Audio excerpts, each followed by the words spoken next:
Hello again guys, good day po. Gawa po ulit tayo ng protein smoothie. Gamit po ang banana, ang ating avocado, honey, dalawang milk, low fat, chia seed, yung grind na po na walnut. Yan, walnut po yan. Tsaka peanut butter. Ito po, samahan nyo po ako. Gawin na po natin.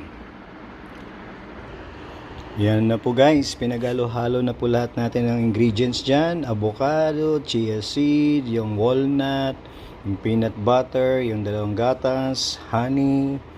Yan, i-blend na po natin siya.